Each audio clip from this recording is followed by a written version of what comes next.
वंचित बहुजन आघाडीवरती नेहमी एक गोष्टीचा ठपका हात ठेवतात. तो ठपका म्हणजे वंचित बहुजन आघाडी बाळासाहेब आंबेडकरांची ही बीजेपीची बी टीम आहे. आता मी हा व्हिडिओ परत का आणलेला आहे, कारण बघा काँग्रेसचे जे नेते आहेत पृथ्वीराज चव्हाण ह्या गोष्टी बघताना आपण नेहमी पाहत आहोत.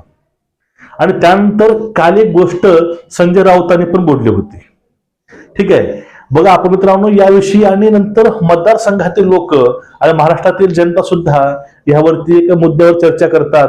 तो मुद्दा म्हणजे, कारण मला काल एका आपल्या मित्रानं सांगितलं की सर तुम्ही यावरती व्हिडिओ घेऊन या, कारण लोक असं म्हणत आहेत की बाळासाहेबांना वंचितांना निवडणुकीकरता ज्यावेळेस ते 288 आपले आमदार उभा करतात आणि ते 48 खासदार उभा करतात त्यावेळेस पैसा येतो कुठून, यावर तुम्ही व्हिडिओ करा. याविषयी मित्रांनो हा मी व्हिडिओ आणत आहे. आज होणार आहे पूर्णपणे पोस्टमार्टम प्रस्थापितांचं आणि विस्थापितांचं. व्हिडिओ शेवटपर्यंत बघा. तुमचं डोकं नाही घुमवून सोडलं तर विषय सोडून द्या.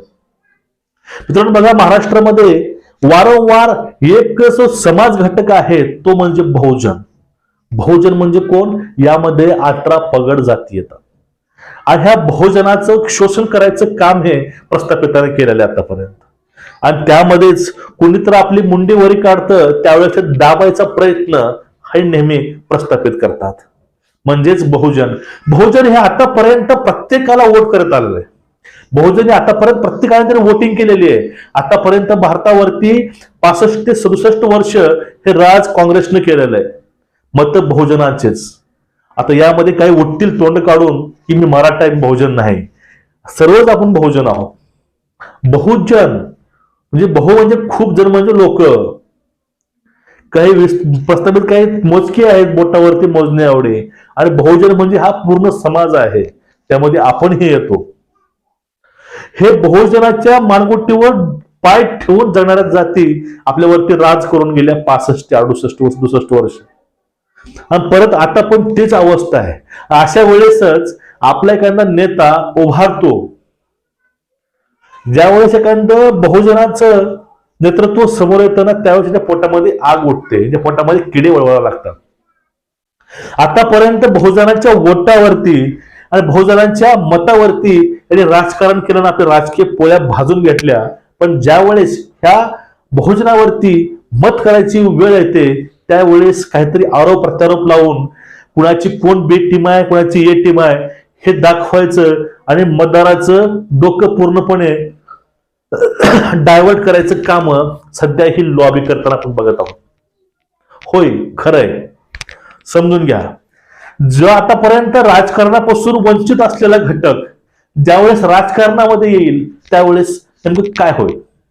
आता एक उदाहरण बघून घ्या. काही दिवसापूर्वी मराठा आरक्षण हा मुद्दा गाजला होता आणि जरांगे पाटील हे नेतृत्व बहुजनाचा गरीब कुटुंबातील माणूस येतो, त्याला कुठलीही राजकीय पार्श्वभूमी नाही, पण त्या माणसावरती किती आरोप प्रत्यारोप झाले आणि त्याच्या विरोधामध्ये किती लोक राजकारणी उठले आणि ते वारंवार बोलायचे की याला अनुभव नाही, राजकीय वारसा नाही. म्हणजे बहुजनांना कुठला बंड करायचं नाही, बहुजनांना कुठं समोर यायचं नाही, हे यांचं मित्रांनो खेळ पूर्णपणे. आणि तेच आता लादतायत वंचितावरती. त्यांना वाटतंय वंचित हा घटक वंचित असला पाहिजे महाराष्ट्रामध्ये. हा घटक कधी पुढे यायलाच नकोय. फक्त आम्ही आपल्या हक्काचे माणसं मागत आहोत, आम्ही हक्काचे मतं घ्यायचा प्रयत्न करत आहोत. ते पोटामध्ये दुखतंय यांच्या. समजून घ्या मुद्दे काय आहेत. 2019च्या निवडणुकीमध्ये काँग्रेसचे 16 आमदार 16 जागा आणि राष्ट्रवादीच्या 12 जागा वंचितमुळे पडल्या असं ते म्हणतात. एकूणच 28 जागेवर वंचितामुळे आम्ही पडलो हे ते जाहीर करत ते म्हणतात त्यावेळेस की आम्हाला हरवण्यामागे वंचितचा डाव आहे, वंचित ही टीम आहे बीजेपीची. फक्त बघा एक प्रयत्न केला होता बाळासाहेबांनी की आपले वंचितचे गरीब गोराचे लोक उभा करून राजकारण करायचा प्रयत्न केला होता. जो वंचित घटक आहे तो राजकारणापासून वंचित आहे, तो समाजकारणापासून वंचित आहे, तो घटक पुढे आणला होता. आणि ते फक्त होते ट्रेलर. 2019 फिल्म अभी 24 में आने वाली, 19 में ट्रेलर था, फिल्म 24 में आने वाली है, तब तहलका होगा असं आपल्याला ह्यावेळेस म्हणता येईल. आणि त्यावेळेसचे 28 यांची जागा जर वंचित खाऊ शकते किंवा बाहेर त्याला काढू शकते, आपल्याला असं म्हणता येणार नाही. समजून घ्या हे नेमकं हे म्हणजे प्लॅनिंग काय आहे वंचितला बदनाम करायची. ते म्हणते काय, वंचितनं आमच्या 28 जागा त्यांनी पाडल्या. तरी जागा नाही पाडल्या, त्यांनी आपला हक्क मागवला, त्यांनी आपला हक्क घेतला. कसं काय? कारण तुम्ही आतापर्यंत वंचित म्हणजे बहुजनांचं तुम्ही आतापर्यंत मतं खाल्लेली आहेत. तुम्ही त्याचा तुम्ही वापर केलाय मतदासाठी. तुम्हाला माहित आहे जर हा घटक पुढे आला तर आपलं राजकीय अस्तित्व नष्ट होईल. जर हा घटक शिकला, हा घटक राजकारणामध्ये उतरला, आपल्याला पैसे खायला येणार नाही, आपल्याला घोटाळे करता येणार नाही. आणि एक मी वंचितला कुठलंच भीती नाही, बहुजनाला कुठलीच भीती नाही. त्याच्यावरती ईडीची छापे होऊ, त्याच्यावर सीबीआयचे छापे पडो, त्याला कुठलाही फरक पडत नाही. कारण आमच्या विहिरीतच काय नाही तर पोहऱ्यामध्ये कुठून येईल अशी एक अवस्था झालेली आहे.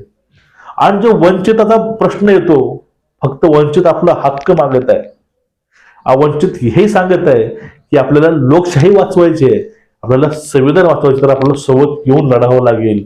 पण त्यावेळेस काँग्रेस आणि राष्ट्रवादी आणि शिवसेना यांना सोबत घ्यायचा विचार का करत नाही, यावरून असं समजतंय की हे बी टीम हे वंचित नसून ए आणि बी टीम सर्वच काही आहेत, हे सर्व यांचंच गोलमाल आहे. काँग्रेसला हे मान्य नाही वंचित राजकारणामध्ये यावं, वंचित पुढे यावं, एखादा गरीब आमदार व्हावा, एखादा गरीब खासदार व्हावा, हे काँग्रेसला वाटत नाही, हे राष्ट्रवादीला तर वाटतच नाही आणि ते बीजेपीला पण वाटत नाही. सगळी आपलीच मक्तेदारी. आत्याचं पोरग आमदार, आजोबा खासदार होते, नंतर माझा मामा मुख्यमंत्री होता, किंवा माझा मामा सीएम होता, माझा मामा मंत्री होता. फक्त ह्याच गोष्टी जे काय आहे ते सगळं आपलंच आहे, सगळं आपणच खायचं. पूर्वी घरं आपलेच भरले, आता घरं आपलेच भरायची अशी परिस्थिती सध्या आलेली आहे. आणि फक्त हे काढायचा प्रयत्न वंचित बहुजन आघाडी म्हणजे बाळासाहेब आंबेडकर करत आहे. आणि याला साथ द्यायचं तिकडेच राहिलं, पण काही आपले अतिशहाणे हे म्हणतात की बाळासाहेबांची टीम ही बे टीम आहे. अरे बे टीम कुठली आहे तुला समजलं का? थोडे पुस्तकं वाच, थोडं वाचन ठेव, थोडंसं काहीतरी डोक्यामध्ये भुसा बसलाय, डोक्यातला भुसा काढून ठेवा. हे बे टीम कुठली आहे? सगळ्यांचा पॉलिटिक्स हे आपल्या समोरच आपल्या भोवतीच येऊन फिरतो. बघा हा विषय असा आहे, हा विषय म्हणजे काय, चौकून हे राजकारण कुठे फिरते, हे राजकारण वंचिताच्या आणि बहुजनाच्या सोबत फिरते, त्या साईडने फिरते. यांचे त्यांना वोट पाहिजेत, पण हे समोर नकोय. बहुजनांच्या जीवावर आतापर्यंत राजकारण झालंय, पण हेतून आता असं होणार नाही. कारण वंचित समाज सुद्धा शिकलेला आहे आणि तो पुढे आलेला आहे, चांगले विचार घेऊन, चांगली विचारधारा घेऊन. फक्त प्रश्न एवढा पडतो की यांना सहकार्य करायची भावना सर्वांनी ठेवा. तुम्हाला आपले व्हिडिओ आवडत असतील तर नक्की चॅनल सबस्क्राईब करून बेल आयकॉन दाबून ठेवा. तुम्हाला आपला आजचा विचार आवडला असेल तर नक्कीच चॅनलला सबस्क्राईब करा आणि बेल आयकॉन व्हिडिओ शेअर करा. आणि तुमची कमेंट याविषयी नेमकं तुम्हाला वाटतंय काय ते खाली नक्कीच कळवा. जय हिंद सर्वांना, जय शिवराय, जय